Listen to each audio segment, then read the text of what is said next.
off, we got the bottom legs off, we're ready to start going. Usually what I go for first is what they call either the back straps or the loins, or some people call them the stakes, or what have you.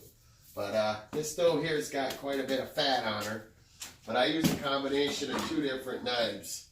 I'll use that Outdoor Edge swing blade, a little more of a stouter knife, and then I'll use a fillet knife that's got a more flexier blade, and I'll show you why here. But what you want to do is find that spine. And what I usually do is I try to get right next to it like this. And if you get, and I turn my blade into whatever way on the spine I'm going to try to get as much of this meat as I can. But I just kind of work right down the spine. And then we're down into the neck there. Usually they go about right in here, right where you can see the rear quarters come in. So you can just come across like this, and you can kind of feel a bone there. I went there, see how I didn't hit it? You can go right up like this, like that. Now what I do is I try to get one side started.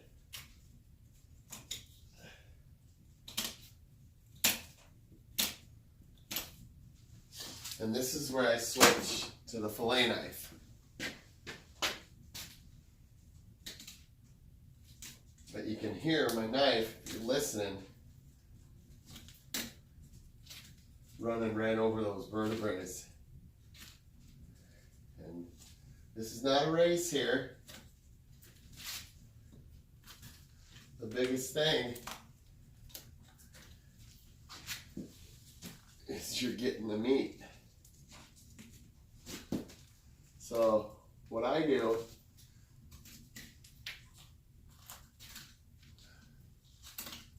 and this deer is just starting to unthaw. It's still frozen. It's very cold. This deer's been hanging for 14 days. Some of you might think that's a little crazy. Some of you might even go longer. I've heard longer. Now up in here, if you look, I don't know if you can see this line right here. That's kind of that front shoulder.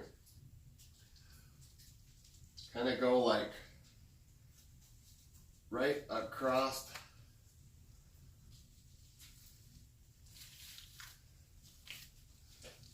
Sometimes I'll go up in here, but I'm getting my finger behind this shoulder blade. You could come up in here higher and get some steaks if you want to. But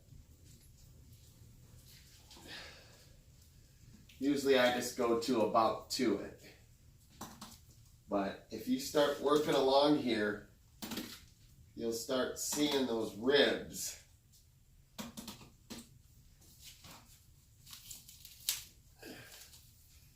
And then if you can see right up here, see how I'm down to the ribs? That's how I know I'm good. And I kind of just go right and draw an imaginary line. Now, if you can't find it, it's all right to just cut in and pull this way. You're going to get some of that belly meat on there. That's fine. You can trim it off.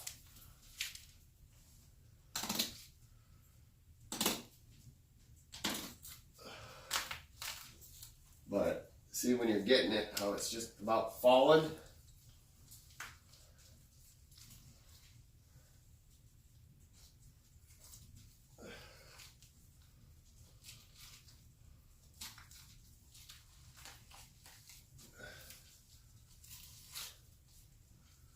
And then see how this is peeling off this fat? That's perfect. Because we still got this little membrane on here, and I'll show you why we want to keep that on here in the video when we butterfly the steaks. Okay, we'll do this other side. Like I said, if you just run your finger, you'll feel these bumps.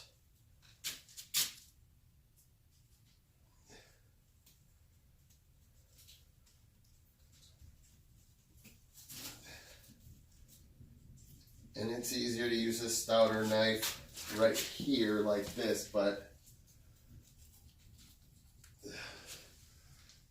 you can use a fillet knife also. A lot of people look at me crazy for using a fillet knife, but it works good. And see, I hit that bone. So if you come there, I didn't hit it. Right there is where you want to be. Okay, then the same thing on this side.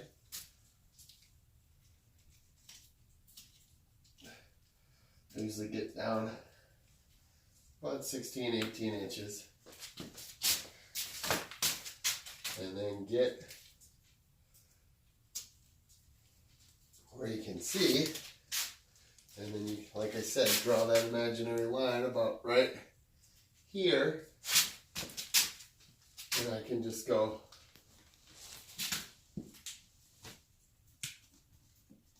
right down until we can kind of see that shoulder outline right here. And then I'll go right in like that.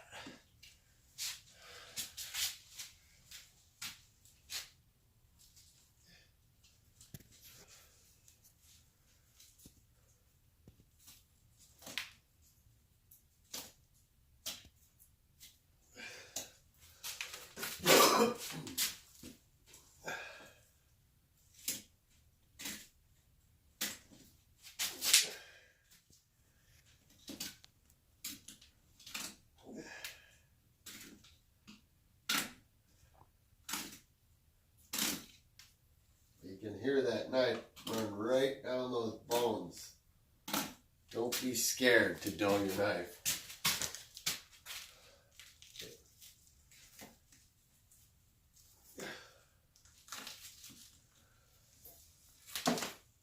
Oh, I guess that wants to be down here.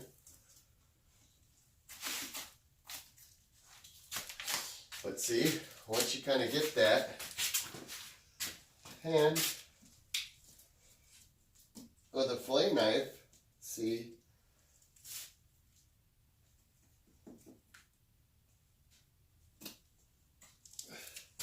you can get it. That ain't much meat, but everything adds up.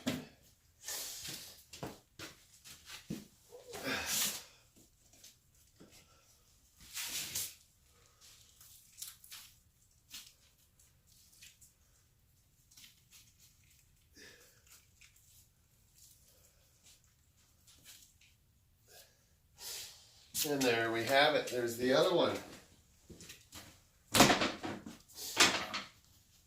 Okay, now, usually what I do here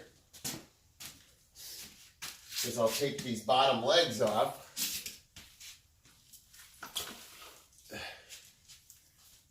And I'll turn this. I got that tied, so it's going to be kind of jacked. But see this right here, this tissue? Here's the bottom of the rib cage. Go like right up in by the pelvis and just go.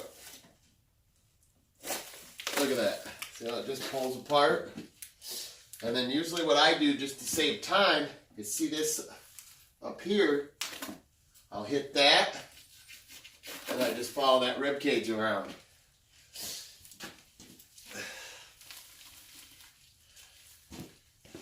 And then if you just follow this around, and sometimes, if you get lucky here, and we'll try it, you can get most of the neck meat right with it.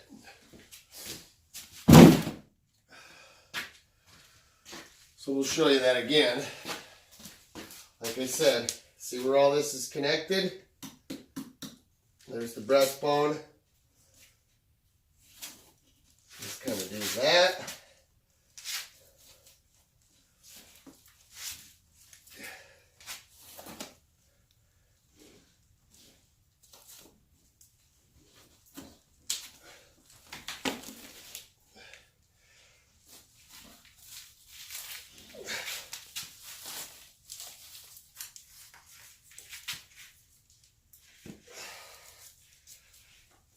And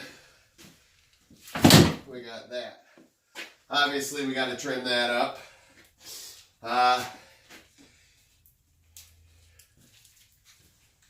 Okay, now you got meat here, depending on how big it is.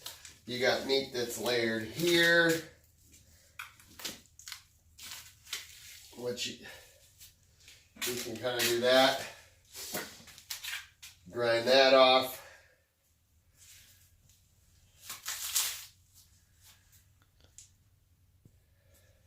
And we'll keep cutting down here and around. Then we'll take off the hind legs last. So let's get at that. You can start.